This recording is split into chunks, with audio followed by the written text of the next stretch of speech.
नमस्कार दोस्तों, मैं सुप्रिया स्वागत करती हूँ आपका डिकोड एग्जाम के डेली करंट अफेयर्स की क्लास में। दोस्तों, आज करंट अफेयर्स की क्लास में हम डिस्कस करेंगे 8 फरवरी से रिलेटेड करंट अफेयर्स को। तो चलिए जल्दी से आप सभी लोग सेशन से जुड़ जाइए, सेशन को ज्यादा से ज्यादा लोगों को शेयर करें।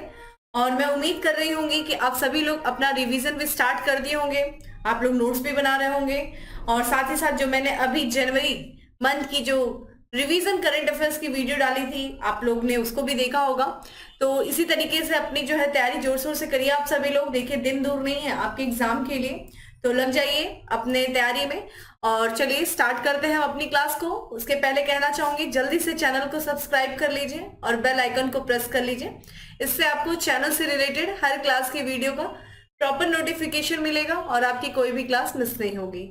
चलिए देर नहीं करते हैं और अपनी क्लास स्टार्ट करते हैं। और आज की क्लास में दोस्तों हमारा सबसे पहला प्रश्न है कि हाल ही में केंद्र ने सुप्रीम कोर्ट के कितने नए न्यायाधीशों की नियुक्ति को मंजूरी दिया है। देखिए, अभी हाल फिलहाल में सुप्रीम कोर्ट में कुछ नए न्यायाधीशों की नियुक्ति हुई है। और देखिए, यहाँ पे जो क्वेश्चन है यही पूछा गया है कि केंद्र सरकार ने कितने नए न्यायाधीशों की नियुक्ति की मंजूरी दी है। ऑप्शंस आप देख रहे हैं, जिन्हें आंसर पता है वो वीडियो को पॉज करें और जिन्हें आंसर नहीं पता है वो सेशन को ध्यान से देखें। तो चलिए स्टार्ट करते हैं। यहाँ पे हम आंसर को अपने देखते हैं और करेक्ट आंसर इज सी। ठीक है, 5 नए जो है न्यायाधीशों की नियुक्ति की मंजूरी दी गई है केंद्र के द्वारा। आइए इसके बारे में देख लेते हैं कौन कौन ये न्यायाधीश हैं। तो अभी यहाँ पे जो देखा जाए, वर्तमान में जो भारत की राष्ट्रपति हैं द्रौपदी मुर्मू, उन्होंने सुप्रीम कोर्ट के 5 नए न्यायाधीशों की नियुक्ति को मंजूरी दिया है। और ये 5 न्यायाधीशों की बात करें तो आप देखिए आपके सामने ये सूची है। सबसे पहले बात करें तो पंकज मित्तल, जो कि ये राजस्थान हाई कोर्ट के मुख्य न्यायाधीश थे, ये अब सुप्रीम कोर्ट के न्यायाधीश हो गए। वही बात करें संजय करोल, जो कि यहाँ पे पटना हाई कोर्ट के मुख्य न्यायाधीश थे। पीवी संजय कुमार, ये मणिपुर हाई कोर्ट के मुख्य न्यायाधीश थे। और यहाँ पे बात करें असानुद्दीन अमानुल्लाह, जो कि ये पटना हाई कोर्ट के न्यायाधीश थे। ध्यान रखिएगा, अमानुल्लाह जो थे वो पटना हाई कोर्ट के न्यायाधीश थे और मनोज मिश्रा ये इलाहाबाद हाई कोर्ट के न्यायाधीश थे। ठीक है, अगर हम बात करें ये जो नए 5 न्यायाधीश जिनको शपथ दिलाया है भारत के मुख्य न्यायाधीश ने, और इनके जो है शपथ लेने के बाद देखा जाए अब जो है सुप्रीम कोर्ट में कितने न्यायाधीश हो गए दोस्तों, तो ध्यान रखिएगा ये 32 जो है न्यायाधीश हो चुके हैं। ठीक है, और अगर जो 32 न्यायाधीश हो जाएंगे, और अगर हम वर्तमान में देखें सुप्रीम कोर्ट में कितने न्यायाधीश हैं दोस्तों, तो सुप्रीम कोर्ट के जो है न्यायाधीशों की संख्या और साथ ही साथ जो है वर्तमान में जो चीफ जस्टिस ऑफ इंडिया है, जिनका नाम है, ठीक है, DY चंद्रचूड़, उनको लेकर के टोटल अभी 27 है। और अगर ये जो 5 नए न्यायाधीश जिनकी नियुक्ति की गई है केंद्र सरकार के द्वारा, ठीक है, तो इनके शपथ ग्रहण करने के बाद जो है न्यायाधीशों की संख्या कितनी हो जाएगी सुप्रीम कोर्ट में चीफ जस्टिस ऑफ इंडिया को लेकर के 32 हो जाएगी। और देखिए स्वीकृत कितनी है, 24, माफ करिएगा 34 जो है, 34 स्वीकृत है और अभी कितनी हो जाएगी, 32 हो जाएगी। ठीक है, तो ये ध्यान रखिएगा इस समय जो है ये देश के वर्तमान में चीफ जस्टिस ऑफ इंडिया कौन है, ये 50वें नंबर के हैं, DY चंद्रचूड़ जी हैं।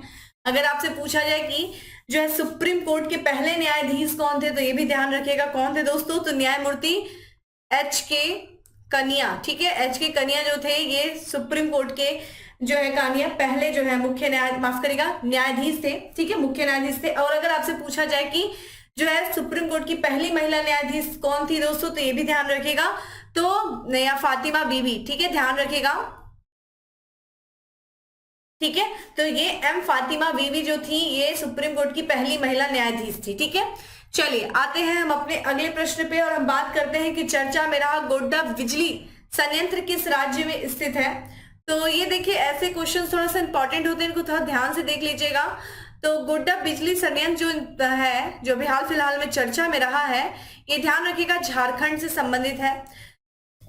तो देखिए ये झारखंड का ये संयंत्र है जिसका नाम है गोड्डा बिजली संयंत्र। और देखते हैं ये अभी चर्चा में क्यों है। तो देखिए इस संयंत्र से जो है बिजली सप्लाई की जाएगी बांग्लादेश को।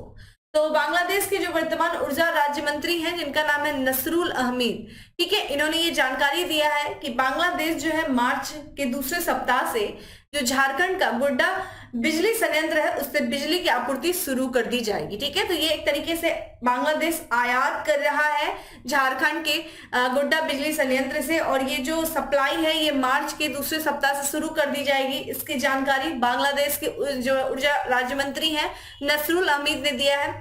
और यहाँ पे देखिए ये जो गोड्डा स्थित ये अडानी ऊर्जा संयंत्र है। ठीक है, अडानी ग्रुप इस समय आप लोग काफी ज्यादा चर्चा में सुन रहे हैं। ठीक है, अडानी के जो ग्रुप है उसके ध्यान रखिएगा।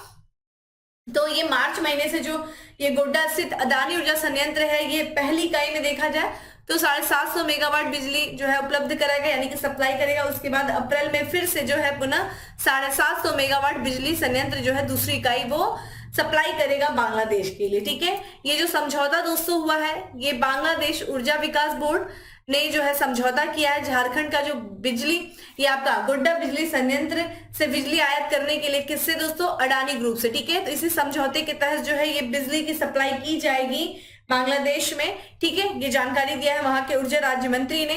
ठीक है, चलिए थोड़ा सा हम बात कर लेते हैं बांग्लादेश के बारे में। ये आपका मैप है। ठीक है, सामने आप देख रहे हैं बांग्लादेश। देखिए बांग्लादेश की जो सीमा है वो भारत से लगती है। भारत के किन किन राज्यों से लगती है इसके बारे में आप मुझे बताएंगे कि बांग्लादेश की सीमा किन किन राज्यों से लगती है।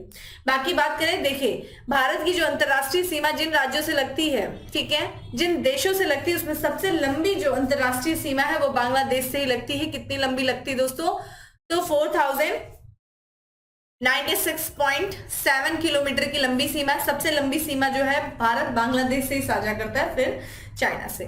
वही बात करें यहाँ पे दोस्तों कि बांग्लादेश पे जो ये जो सीमा है इसकी सुरक्षा के लिए कौन सा फोर्स लगा रहता है, तो बीएसएफ। ठीक है, बॉर्डर सिक्योरिटी फोर्स जो है वो इस सीमा की सुरक्षा करता है। ठीक है, बांग्लादेश के बारे में बात किया था दोस्तों तो उसकी कैपिटल क्या है दोस्तों, यहाँ पे ढाका आप देख ही रहे हैं। ठीक है, और इसकी करेंसी की बात किया जाए दोस्तों तो टका जो है ये यहाँ की करेंसी है। ठीक है, और यहाँ की जो पीएम है यानी कि प्राइम मिनिस्टर है वो शेख हसीना है, और प्रेसिडेंट की बात किया जाए तो अब्दुल हमीद जो है वो यहाँ के प्रेसिडेंट है।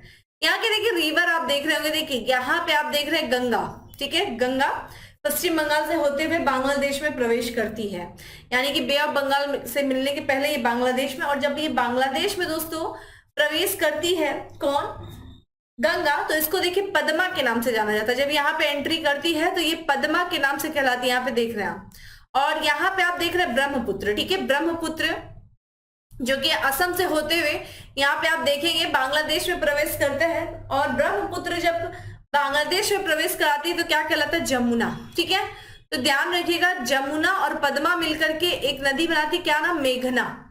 ठीक है, ध्यान रखिएगा गंगा डायरेक्ट जो है वो नहीं जाती है बे ऑफ बंगाल में। गंगा पश्चिम बंगाल से होते हुए बांग्लादेश में प्रवेश करती है, जहां पे इसको मेघना के नाम से माफ करेगा, ठीक है, पद्मा के नाम से जाना जाता है। फिर जो है ब्रह्मपुत्र जब बांग्लादेश में प्रवेश करती है तो उसको जमुना के नाम से जाना जाता है। और ध्यान रखिएगा पद्मा और जमुना मिलकर के जो है मेघना बनाती है, और यही मेघना बे ऑफ बंगाल में गिर जाती है, तो इसके बारे में थोड़ा सा ध्यान रखिएगा। ठीक है, और यहाँ पे देखिए कप्ताई लेक जो है ये बांग्लादेश में स्थित है। ठीक है, चिटगांव बंदरगाह के बारे में आप लोग काफी सुने होंगे, ये ध्यान रखिएगा। ये यहीं पे कॉक्स बाजार भी आप लोग को ध्यान रखिएगा। चिटगांव बंदरगाह बहुत इंपॉर्टेंट है। मोंगला बंदरगाह भी अभी हाल फिलहाल में चर्चा में था। ठीक है, ये भी बहुत ही इंपॉर्टेंट है मोंगला बंदरगाह। तो ये मोंगला बंदरगाह, चिटगांव, ये सारी चीजें क्या है आपके एग्जाम के लिए इंपॉर्टेंट है। ये लोकेशन बहुत ही ज्यादा इंपॉर्टेंट है। ठीक है, बाकी आप मुझे कमेंट बॉक्स में बताइए कि एक किन किन राज्यों से सीमा साझा करता है। और एक प्रश्न मेरा अभी और है जो कि रिवीजन है। 2 दिन पहले हम लोगों ने बात किया था कि अडानी ने, ठीक है, किस देश में, ध्यान रखिएगा, या फिर हम कह सकते हैं कि इजराइल में किस पोर्ट को उन्होंने जो है अधिग्रहण किया है। तो आप मुझे बताइए, अभी इजराइल में अडानी ग्रुप ने एक पोर्ट का अधिग्रहण किया है जिसके बारे में हम लोगों ने अभी 2 दिन पहले चर्चा किया था। तो कमेंट बॉक्स में आप मुझे उसका आंसर बताइए, बाकी इसका थोड़ा सा मैपिंग बताइए। चलिए अगला प्रश्न है हमारा कि संघाई सहयोग संगठन के शीर्ष लेखा परीक्षा संस्थानों की 6ठी बैठक कहाँ आयोजित की गई। तो ध्यान रखिएगा ये एससीओ का शीर्ष लेखा परीक्षक संस्थानों की 6ठी बैठक थी, जिसका आयोजन दोस्तों उत्तर प्रदेश की राजधानी लखनऊ में किया गया। मोस्ट इंपॉर्टेंट, स्टार कर लीजिए क्वेश्चन, क्योंकि यूपी स्पेशल भी हो जा रहा है। लखनऊ में इसका आयोजन किया गया है। ठीक है, तो यहाँ पे ध्यान रखिएगा एससीओ यानी कि संघाई सहयोग संगठन का जो सुप्रीम ऑडिट यहाँ पे इंस्टीट्यूशंस यानी कि शीर्ष लेखा परीक्षा संस्थानों की जो छठी बैठक आयोजित की गई है दोस्तों या की जा रही है, वो लखनऊ में की जा रही है। ठीक है, इस बैठक की देखिए मेजबानी किसके द्वारा की गई है, तो जो भारत के देखा जाए गिरीश चंद्र मुर्मू है वर्तमान में नियंत्रक और महालेखा परीक्षक, उन्हीं के द्वारा जो है इस बैठक की मेजबानी की गई है। इस बैठक में देखिए जाए कौन कौन भाग लिया है, तो इस बैठक में देखा जाए जो एससीओ के जो 8 सदस्य देश हैं, कौन कौन दोस्तों, Bharat, Kazakhstan, Tajikistan, Kyrgyzstan, Uzbekistan, यहाँ के जो है लेखा परीक्षक प्रमुख जो है भाग ले रहे हैं। और साथ ही साथ देखा जाए तो इस बैठक में किस विषय पर चर्चा किया गया या विचार विमर्श किया गया, तो क्या आपको पता है कि इस बैठक की जो अध्यक्षता की गई है, जो मेजबानी की गई है, वो भारत के कैग के द्वारा यानी कि कौन है, गिरीश चंद्र मुर्मू। और इन्होंने जो बैठक में मुख्य विषय क्या है, मुख्य विषय लेखा परीक्षण में उभरती तकनीकों के उपयोग पर। ठीक है, तो किस तरीके से जो नई नई तकनीकी उभर के आ रही है लेखा परीक्षण में, उस विषय पे लेकर के विचार विमर्श किया गया। ठीक है, एससीओ के सदस्य देशों के जो प्रमुख ये नियंत्रक और महालेखा परीक्षक थे उनके और भारत के बीच में। ठीक है, इस बैठक का जो उद्घाटन किया गया है वो उत्तर प्रदेश की जो राज्यपाल है आनंदीबेन पटेल के द्वारा किया गया है।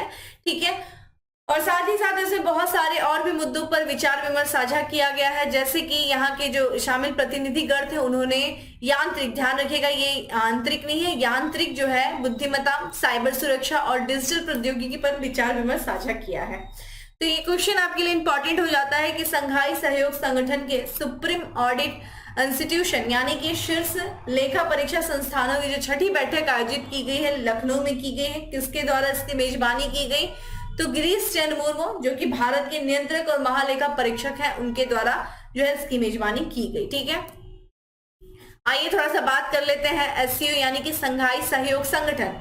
ठीक है, संघाई कोऑपरेशन ऑर्गेनाइजेशन, इस संगठन के बारे में बात कर लेते हैं। देखिए ये काफी इंपॉर्टेंट है, ध्यान रखिएगा, ये एक अस्थाई, ठीक है, अंतर सरकारी अंतरराष्ट्रीय संगठन है। स्थापना की बात की जाए दोस्तों तो 2001 में जो है इसकी स्थापना की गई थी। सचिवालय यानी कि हेडक्वार्टर की बात की जाए तो बीजिंग, ठीक है, बीजिंग इसका क्या है, हेडक्वार्टर है। सदस्य की बात करें दोस्तों तो यहाँ पे वर्तमान में 8 सदस्य हैं, कजाकिस्तान, चीन, किर्गिस्तान, रूस, तजाकिस्तान, उज्बेकिस्तान, भारत और पाकिस्तान। भारत और पाकिस्तान 2017 में जो है इसके पूर्ण रूप से सदस्य बने थे एससीओ के, और इस साल उम्मीद है कि जो ईरान जो है वो इसका अस्थायी सदस्य बनेगा। ठीक है, 2023 में ईरान इसका अस्थायी सदस्य बनने वाला है एससीओ का। ठीक है, बात कर लेते हैं कैग के बारे में यानी कि भारत के नियंत्रक और महालेखा परीक्षक के बारे में। ध्यान रखिएगा ये एक संवैधानिक प्राधिकरण है यानी कि संविधान में कैग के बारे में उल्लेख दिया गया है, ये एक संवैधानिक पद है। किसमें, किस अनुच्छेद में कहा गया है कि भारत में कैग के बारे में, कैग की स्थापना के बारे में, तो अनुच्छेद यानी कि आर्टिकल 148 में इसके बारे में बात किया गया है। और इनकी जो नियुक्ति, कैग की जो नियुक्ति की जाती है वो राष्ट्रपति के द्वारा की जाती है। कार्यकाल की बात किया जाए यानी कि इनके टेन्योर देखिए 6 वर्ष होता है या फिर 65 वर्ष की आयु, जो भी पहले हो जो है वही इनका टेन्योर होता है। और इनका संवैधानिक प्रावधान यानी कि संविधान में कैग के बारे में उल्लेख है, तो अनुच्छेद आपसे पूछा जा सकता है तो आर्टिकल 148 से लेकर के आर्टिकल 140। और यहाँ पे आप देख सकते हैं कि जो है भारत के नियंत्रक एवं महालेखा परीक्षक की लिस्ट दी है। सबसे पहले कौन थे दोस्तों, वी नरहरि राव। ठीक है, और वही बात करें यहाँ पे जो 13वें कौन थे दोस्तों, राजीव महर्षि थे, और वर्तमान में गिरीश चंद्र मुर्मू है, ये 14वें नंबर के हैं। तो ये क्या गई, ये तो लिस्ट आपके लिए इंपॉर्टेंट हो जाती है। ठीक है, तो ये थोड़ा सा संवैधानिक प्रावधान जो है पद है और ये पॉलिटी से रिलेटेड है। थोड़ा सा पॉलिटी की बुक खोलिएगा और कैग के बारे में और थोड़ा सा अच्छे से पढ़ लीजिएगा। ठीक है, चलिए अगले प्रश्न की तरफ बढ़ते हैं कि 65वें ग्रैमी अवार्ड में भारत के म्यूजिक कंपोजर ने अपना तीसरा, ठीक है, ग्रैमी अवार्ड जीता है। तो कौन से जो है भारत के म्यूजिक कंपोजर है जिन्होंने अपना तीसरा ग्रैमी अवार्ड जीत करके इतिहास रचा है दोस्तों, तो रिकी केज है। ठीक है, रिकी केज जिन्होंने तीसरा ग्रैमी अवार्ड जीता है, ये भारत के म्यूजिक कंपोजर हैं। तस्वीर आप इनकी देख सकते हैं। ठीक है, तो ये ध्यान रखिएगा, ये भारत के भारतीय संगीतकार हैं रिकी केजर।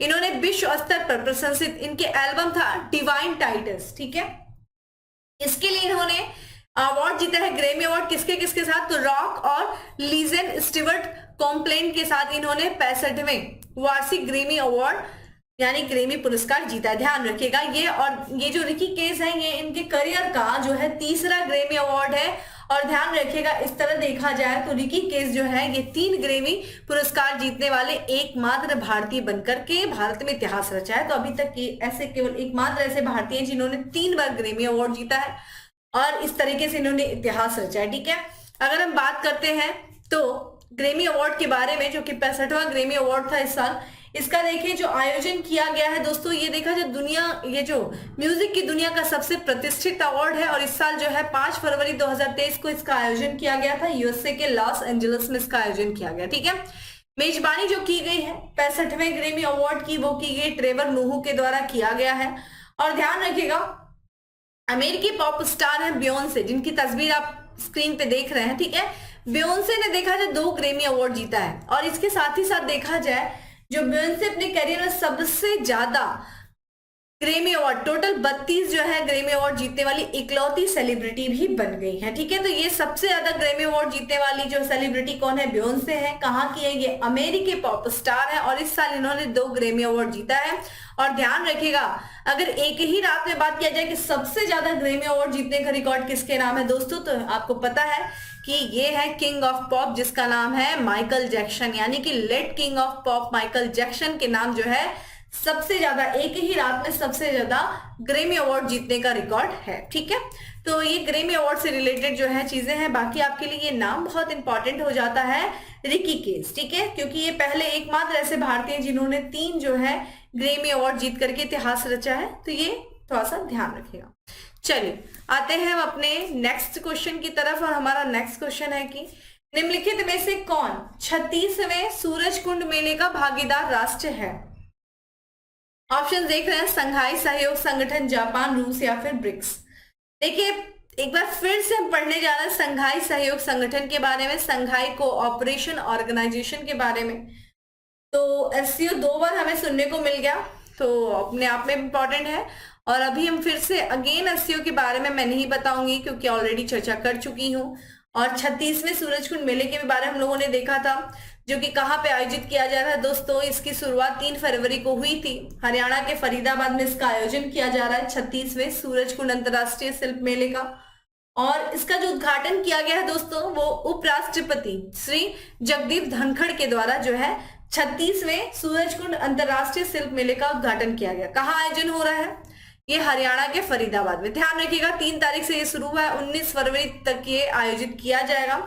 और इस साल की बात करें तो संघाई सहयोग जो संगठन है वो सूरजकुंड अंतर्राष्ट्रीय शिल्प मेले का भागीदार राष्ट्र है। ठीक है, और इस समय कितने हैं एससीओ के सदस्य, 8 सदस्य हैं, भारत, चीन, कजाकिस्तान, किर्गिस्तान, रूस, पाकिस्तान, तजाकिस्तान और उज्बेकिस्तान। और अगर वहीं आपसे बात कर लीजिए कि थीम राज्य कौन है दोस्तों, तो उत्तर पूर्व क्षेत्र जो है वो थीम राज्य के रूप में रहा है। देखिए सूरजकुंड अंतर्राष्ट्रीय शिल्प मेले की बात किया जाए दोस्तों, तो इसकी जो शुरुआत की गई थी 1987 में किया गया था, जो कुशल कारीगर के पुल को बढ़ावा देने के लिए इसकी शुरुआत की गई थी। ठीक है, मेले का जो आयोजन की बात किया जाए, ये हर साल फरवरी में हमें आयोजित किया जाता है। और किसके किसके सहयोग से, तो ध्यान रखिएगा ये सूरजकुंड मेला प्राधिकरण, हरियाणा पर्यटन द्वारा, केंद्रीय पर्यटन, कपड़ा, संस्कृत और विदेश मंत्रालय के सहयोग से इसका आयोजन किया जाता है। ठीक है, तो ये चीज ध्यान रखिएगा। बेसिकली इस साल 36वां सूरजकुंड अंतर्राष्ट्रीय शिल्प मेला था। ये दुनिया का सबसे बड़ा शिल्प मेला भी माना जाता है दोस्तों। और अगर हम बात करें इस साल का भागीदार राष्ट्र कौन है दोस्तों, तो एससीओ यानी कि संघाई सहयोग कॉरपोरेशन है। और वही बात किया जाए कि थीम राज्य कौन सा था, तो उत्तर पूर्व क्षेत्र। देखिए हम लोगों ने इसको फैक्ट्स ऑफ द डे में भी चर्चा किया था, लेकिन थोड़ा सा हमें और भी बारीकी से चीजों को देखना था, इसलिए थोड़ा सा यहाँ पे फिर से हम इसको डिस्कस कर रहे हैं। ठीक है, चलिए अगला प्रश्न है हमारा कि भारतीय सेना द्वारा कहाँ ऑपरेशन सद्भावना चलाया जा रहा है। तो आपके सामने ऑप्शन दिख रहा है और correct answer is B, Ladakh. केंद्र शासित प्रदेश लद्दाख में ऑपरेशन सद्भावना चलाया जा रहा है भारतीय सेना के द्वारा। और जितने भी जो लद्दाख के जो दूर जो क्षेत्र में रहने वाले जो बच्चे हैं, उनके लिए भारतीय जो सेना है कई कल्याणकारी गतिविधियां चला रही है। किसके तहत, ऑपरेशन सद्भावना के तहत। ठीक है, क्या क्या है, जैसे कि आर्मी गुडविल स्कूल का संचालित किया जा रहा है, इंफ्रा डेवलपमेंट प्रोजेक्ट चलाया जा रहा है, एजुकेशन टू। ठीक है, और अगर हम देखें जो इस समय भारतीय सेना है वो लद्दाख क्षेत्र में ऑपरेशन सद्भावना के तहत कितने 7 आर्मी गुडविल स्कूल चला रही है। इन स्कूलों में लगभग 2200 से अधिक बच्चे जो है वो पढ़ रहे हैं। और इस सद्भावना पहल के माध्यम से जो भारतीय सेना है वो देखा जाए लद्दाख में जो विभिन्न दूर दराज के स्थानों पर क्या क्या बहुत सारे शिविर लगा रही है, जैसे कि चिकित्सा शिविर लगा रही है, पशु चिकित्सा शिविर लगा रही है, चिकित्सा उपकरण, चिकित्सीय बुनियादी ढांचे का उन्नयन के साथ साथ चिकित्सा सहायता केंद्रों को भी स्टाफ भी प्रदान किए जा रहे हैं। और भी देखा जाए यहाँ पे जो महिलाओं के लिए बहुत सारे कार्य किए जा रहे हैं सद्भावना पहल के तहत। तो लद्दाख के जो दूर दराज के क्षेत्रों में जो महिलाएं हैं उन महिलाओं को ऑपरेशन सद्भावना के माध्यम से वित्त पोषित व्यवसायिक प्रशिक्षण केंद्र, महिला सशक्तिकरण केंद्र और कंप्यूटर केंद्रों में भी शामिल किया जा रहा है। ठीक है, तो एक तरीके से उनको सशक्त बनाने का प्रयास किया जा रहा है। जो दूर दराज के क्षेत्रों में जो महिलाएं रहती हैं लद्दाख में ऑपरेशन सद्भावना के तहत। अगर हम इस ऑपरेशन सद्भावना की बात करें दोस्तों, तो ये एक तरीके से अनूठी पहल है किसकी, भारतीय सेना। तो भारतीय सेना के द्वारा इसको चलाया जा रहा है। और ये जो क्षेत्र है, देखिए उत्तर का क्षेत्र जो जम्मू कश्मीर लद्दाख के उधर के क्षेत्र जो आतंकवाद से जो प्रभावित क्षेत्र है उन प्रभावित लोगों की आकांक्षाओं को पूरा करने के लिए ऑपरेशन सद्भावना जो है 1990 के दशक से, उस समय जो तत्कालीन जो जम्मू कश्मीर राज्य था से वहां पे इस ऑपरेशन को चलाया जा रहा है। ठीक है, तो 1990 से जो है ऑपरेशन सद्भावना को चलाया जा रहा है भारतीय सेना के द्वारा। तो जो एक तरीके से जो दूर दराज के क्षेत्र में रहने वाले लोग हैं या फिर जो आतंकवाद से प्रभावित क्षेत्र में रहने वाले लोगों को सशक्त बनाने के लिए इस ऑपरेशन को चलाया जा रहा है। ठीक है, तो ध्यान रखिएगा लद्दाख क्षेत्र में वर्तमान में चलाया जा रहा है, क्योंकि अब तो वैसे भी जम्मू कश्मीर और लद्दाख जो है वो अलग हो गए हैं, केंद्र शासित रूप के जो है केंद्र शासित रूप में है। और अभी देखिए लद्दाख में बहुत सारा जो है इस समय जो है प्रदर्शन भी किया जा रहा है, विरोध प्रदर्शन किया जा रहा है, मांग की जा रही है वहां पे कि किस तरीके से उनको अनुसूची 5 में शामिल करने की। तो आप लोग थोड़ा सा लगातार इस पे थोड़ा सा ध्यान रखते रहिए, बहुत ही इंपॉर्टेंट हो जाता है। ठीक है, लद्दाख में थोड़ा सा न्यूज देखते रहिए, फॉलो करते रहिए। चलिए आते हैं हम अपने अगले प्रश्न में कि किस देश के पूर्व राष्ट्रपति परवेज मुशर्रफ का निधन हो गया है। तो परवेज मुशर्रफ को आप लोग सभी लोग, मैं उम्मीद करती हूँ सभी लोग वाकिफ होंगे परवेज मुशर्रफ से। और ये देखा जाए पाकिस्तान के जो थे ये पूर्व राष्ट्रपति थे और इनका देखा जाए निधन अभी हो गया है। तो काफी जो है दुबई में इनका निधन हुआ है, बहुत लंबी बीमारी से लड़ रहे थे, उसके बाद इनका निधन हो गया है। और ये देखा जाए जो है सैन्य तानाशाह थे और वहां के पूर्व राष्ट्रपति थे पाकिस्तान के जनरल परवेज मुशर्रफ। और इनका काफी लंबी बीमारी से जो है ये अस्पताल में पीड़ित, एक तरीके से लंबी बीमारी से पीड़ित थे और वहां पे दुबई के अस्पताल में जो है इनका निधन हो गया 79 वर्ष की आयु में। ठीक है, कौन सी बीमारी थी भाई, इनको ये इंपॉर्टेंट हो जाता है ये जो बीमारी थी, ध्यान से रखिएगा इसको थोड़ा सा कि ठीक है कौन सी बीमारी थी। तो एमाइलाइडोसिस, ठीक है ध्यान रखिएगा, एमाइलाइडोसिस बीमारी से ये पीड़ित थे और ये एक तरीके से दुर्लभ रोग होता है। और ये देखिए किस तरह से प्रभाव करता है। तो जो हमारे टिश्यू होते हैं बॉडी के, यानी कि जो शरीर के अलग अलग टिश्यू होते हैं, उन टिश्यू में प्रोटीन के रूप में असामान्य जमाव का कारण बनता है और इससे क्या होता है, अंग जो है क्षति हो जाते हैं। इसी बीमारी से ये इनकी डेथ हुई है। और ये देखा जाए ये वर्तमान जो ये थे 2001 से लेकर के 2008 तक ये पाकिस्तान के राष्ट्रपति रहे थे और ये 10वें राष्ट्रपति थे वहां के। ठीक है, जन्म देख लीजिए 11 अगस्त 1943 में इनका दिल्ली में ही जन्म हुआ था। और देखिए इनके पे बहुत सारे जो है देशद्रोह का भी केस चल रहा था, इनको जो मृत्यु दंड की सजा भी दी गई थी और ये चले गए थे दुबई में, इन्होंने शरण ले लिया था। और इनके पे ये भी है कि इन्होंने प्रधानमंत्री जो पूर्व प्रधानमंत्री थे बेनजीर भुट्टो, उनपे जो है इनके पे उनकी हत्याकांड का आरोप है इनके पे। लाल मस्जिद की जो मौलवी हत्याकांड में इनको भगोड़ा घोषित किया गया था। इतना ही नहीं दोस्तों, देखा जाए तो जो कारगिल के घुसपैठ का नेतृत्व भी परवेज मुशर्रफ ने किया था और इसी घुसपैठ का नतीजा हुआ था 1999 का भारत और पाकिस्तान के बीच में जो कारगिल वॉर था। ठीक है, तो परवेज मुशर्रफ पे ये सारी चीजें थी और ये भगोड़े घोषित थे और ये जाकर के दुबई में बहुत समय से रह रहे थे, जहां पे इनकी लंबी बीमारी के बाद जो है मृत्यु हो गई। तो ये चीज ध्यान रखिएगा, परवेज मुशर्रफ जो थे ये पाकिस्तान के पूर्व राष्ट्रपति थे, 10वें नंबर के राष्ट्रपति थे। ठीक है, चलिए अब बात करते हैं हम अपने अगले प्रश्न की। निम्नलिखित में से किसने राष्ट्रीय आइस हॉकी चैंपियनशिप 2023 का खिताब जीता है। ठीक है, तो राष्ट्रीय आइस हॉकी चैंपियनशिप 2023 का जो खिताब जीता है वो आईटीबीपी ने जीता है। ठीक है, इंडियन तिब्बतन बॉर्डर पुलिस ने जीता है। और बात करते हैं भारत तिब्बत सीमा पुलिस बल ने जो है पुलिस ने राष्ट्रीय आइस हॉकी चैंपियनशिप 2023 का खिताब अपने नाम किया है। ध्यान रखिएगा इस साल ये 12वां संस्करण था जो कि लद्दाख के लेह में आयोजित किया गया था। ठीक है, चैंपियनशिप का जो आयोजन किया गया था वो ice hockey association of India के द्वारा इसका आयोजन किया गया था। और इसके जो फाइनल राउंड में देखा जाए, आईटीबीपी ने फाइनल में जो लद्दाख स्काउट्स को हराया था 1-0 से। ठीक है, स्कोर करके लगातार जो है किसको फाइनल में किसको हराया, लद्दाख स्काउट्स को। इसी के साथ साथ तीसरी बार जो है ये खिताब जीता है। तो ध्यान रखिएगा जो राष्ट्रीय आइस हॉकी चैंपियनशिप साल जीता है आईटीबीपी ने, भारत तिब्बत सीमा पुलिस बल ने। और ध्यान रखिएगा ये इसका जो है लगातार तीसरा जो है खिताब रहा है इस बार।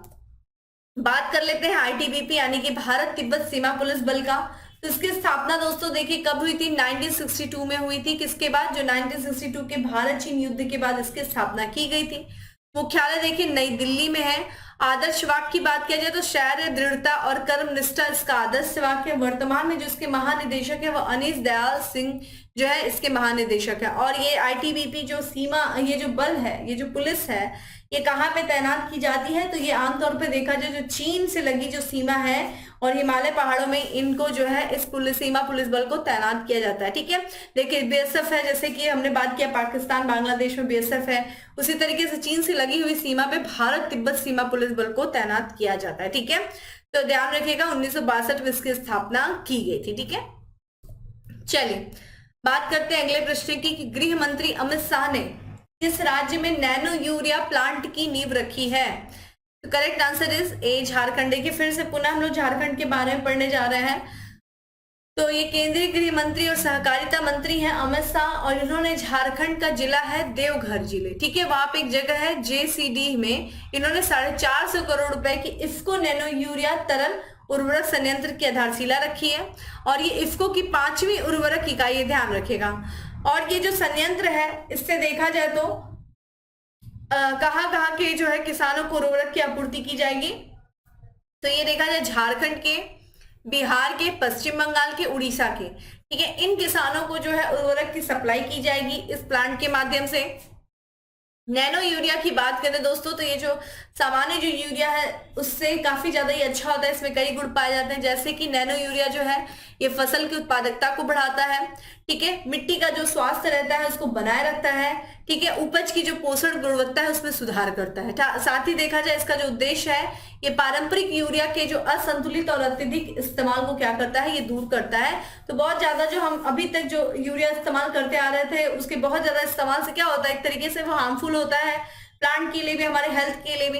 तो एक तरीके से उससे जो है अत्यधिक इस्तेमाल को ये दूर करता है, और ये सारी जो है इसकी विशेषताएं हैं नैनो यूरिया की। ठीक है, तो अभी हाल फिलहाल में नए संयंत्र की स्थापना की गई है, नैनो यूरिया तरल उर्वरक संयंत्र की। कहाँ पे, झारखंड के देवघर जिले में। ठीक है, तो ये था दोस्तों। अब बात करते हैं हम अपने आज के लास्ट एमसीक्यू पे, और हमारा आज का लास्ट एमसीक्यू है कि भारत के सर्वोच्च न्यायालय के 73वें स्थापना दिवस के मुख्य अतिथि किस देश के मुख्य न्यायाधीश थे। देखिए अभी सर्वोच्च न्यायालय का 73वां स्थापना दिवस मनाया गया, पहली बार मनाया गया।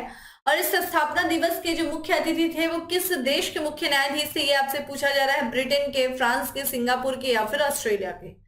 दोस्तों करेक्ट आंसर इस सी है, ऑस्ट्रेलिया की। ठीक है, आइए बात कर लेते हैं। तो ये 4 फरवरी 2023 को देखिए 73 साल बाद, ध्यान रखिएगा यहाँ पे 73 सालों में पहली बार जो है भारत के सर्वोच्च न्यायालय का स्थापना दिवस मनाया गया। तो पहली, जब से इसको स्थापित किया गया तब से अभी तक में पहली बार जो है सर्वोच्च न्यायालय यानी कि सुप्रीम कोर्ट के स्थापना दिवस मनाया गया है। और इस अवसर पे यानी कि जब स्थापना दिवस मनाया जा रहा था तो जो मुख्य अतिथि के तौर पे देखा जाए कौन उपस्थित था दोस्तों, तो सिंगापुर के जो मुख्य न्यायाधीश हैं जस्टिस सुंदरेश मेनन जो है ये उपस्थित है। ध्यान रखिएगा, ये स्टार कर लीजिए, आपसे पूछा जा सकता है कि जस्टिस सुंदरेश मेनन किस देश के जो है सर्वोच्च न्यायालय के मुख्य न्यायाधीश है, तो सिंगापुर के। और ये जो है अभी हाल फिलहाल में जो सर्वोच्च न्यायालय का स्थापना दिवस मनाया गया उसके ये मुख्य अतिथि के तौर पे थे। इनकी जो ये उपस्थित है तो इन्होंने देखिए व्याख्यान दिया है किस पर, तो बदलती दुनिया में न्यायपालिका की भूमिका पर इन्होंने व्याख्यान दिया है। ठीक है, अगर हम बात करते हैं सुप्रीम कोर्ट के बारे में तो ध्यान रखिएगा जब हमारे देश का संविधान लागू हुआ 26 जनवरी 1950 में, तो उसके 2 दिनों के बाद यानी कि 28 जनवरी 1950 को जो भारत का संघीय न्यायालय है और यहाँ पे प्रीवियस काउंसिल का विलय करके भारत का सर्वोच्च न्यायालय जो है वो बनाया गया था। ठीक है, और इसकी स्थापना की जो इस साल यानी कि जो स्थापना दिवस की जो शुरुआत की गई है, सुप्रीम कोर्ट के स्थापना दिवस की शुरुआत जो की गई है, वो वर्तमान के जो चीफ जस्टिस ऑफ इंडिया है डी वाई चंद्रचूड़, उन्हीं की अगुवाई और नेतृत्व में इस दिवस को मनाए जाने की शुरुआत की गई है। ठीक है, तो ये हम देखिए फिर दोबारा पुनः इसी के बारे में बात करें, सुप्रीम कोर्ट के बारे में। और थोड़ा सा आपकी जिम्मेदारी है कि आप देखिए सुप्रीम कोर्ट और अपनी पॉलिटी की बुक खोलिए, जो भी आपके पास रिसोर्सेज है उसको ओपन करिए और देखिए कि सुप्रीम कोर्ट का हमारे जो है संविधान में किस भाग में चर्चा किया गया है, कौन से भाग में सुप्रीम कोर्ट है, सुप्रीम कोर्ट का जो अनुच्छेद है वो कहां से लेके कहां तक के चर्चा करता है, जैसे 124 से लेकर के कहां से कहां तक है। तो अब आप देखिए मुख्य न्यायाधीश सुप्रीम कोर्ट के जो है मुख्य न्यायाधीश को कौन शपथ दिलाता है, जो भारत के चीफ जस्टिस ऑफ इंडिया उनको देखिए शपथ राष्ट्रपति दिलाता है। भारत के यहाँ पे जो सुप्रीम कोर्ट के अन्य न्यायाधीशों को जो शपथ दिलाता है चीफ जस्टिस ऑफ इंडिया। तो ये सारी चीजें अपने जो है बुक में देख लीजिए, कैसे कार्यकाल है, क्या क्या इनकी जो शक्तियां हैं, क्या पावर है। तो ये सारी चीजें अच्छे से ध्यान से थोड़ा सा पढ़ लीजिए, आपके पॉलिटी का एक पोर्शन तैयार हो जाएगा सुप्रीम कोर्ट। ठीक है, चलिए अब बात करते हैं हम अपने फैक्ट्स ऑफ द डे के बारे में दोस्तों। और आज का हमारा सबसे पहला फैक्ट्स है कि Mahindra and Mahindra financial services limited के निदेशक मंडल ने प्रबंध निदेशक और मुख्य कार्यकारी अधिकारी नामित किया है किसे, राहुल रेबेलो को। ठीक है, वही बात करें, अगला है कि भारतीय गोल्फ खिलाड़ी जिन्होंने केन्या के विपिंगो रिज में आयोजित Kenya ladies open 2023 golf tournament में अपना चौथा लेडीज यूरोपियन टूर खिताब जीता है, किसने, अदिति अशोक ने जीता है। ठीक है, अगला है हमारा फैक्ट्स ऑफ द डे की प्रधानमंत्री की आर्थिक सलाहकार परिषद के सदस्य के रूप में नियुक्त किया गया है किसे, शमिका रवि को। अगला है खुफिया मामलों को देखने वाले यूएस हाउस कमेटी के सदस्य के रूप में भारतीय अमेरिकी को चुना गया है किसे, तो डॉक्टर अमी बेरा। देखिए ये हाउस कमेटी के सदस्य के रूप में भारतीय अमेरिकी को चुना गया है, इसलिए इंपॉर्टेंट है, नाम क्या है, डॉक्टर अमी बेरा। और हमारा आज का last facts of the day है कि हेल्थ बजट 2023 में देश को एनीमिया मुक्त करने का लक्ष्य रखा गया है, कब से, तो 2047 तक। ठीक है, यानी कि जब भारत जो है अपनी आजादी की, अपनी स्वतंत्रता का 100वां वर्ष मना रहा होगा तो उस समय भारत जो है एनीमिया मुक्त हो जाएगा, ये लक्ष्य रखा गया है हेल्थ बजट में इस बार में। तो ये बहुत ही इंपॉर्टेंट है, स्टार कर लीजिए। तो दोस्तों ये था आज का हमारा एमसीक्यू और इस जो है करंट अफेयर, जिस दौरान मैंने आपको बहुत सारी चीजें हम लोगों ने चर्चा किया और इस चर्चा के दौरान मैंने आपसे कुछ क्वेश्चन भी पूछे हैं, उम्मीद है आप उसका आंसर करेंगे। बाकी डेली करंट अफेयर्स की जो पीडीएफ है वो टेलीग्राम ग्रुप में मिल जाएगी, जिसका लिंक आपको डिस्क्रिप्शन बॉक्स में दिया हुआ है, जाइए डाउनलोड करिए और अपना शॉर्ट नोट्स बनाइए। बाकी फिर मिलेंगे अपने नेक्स्ट सेशन में, तब तक के लिए bye, have a good day, stay safe and stay happy.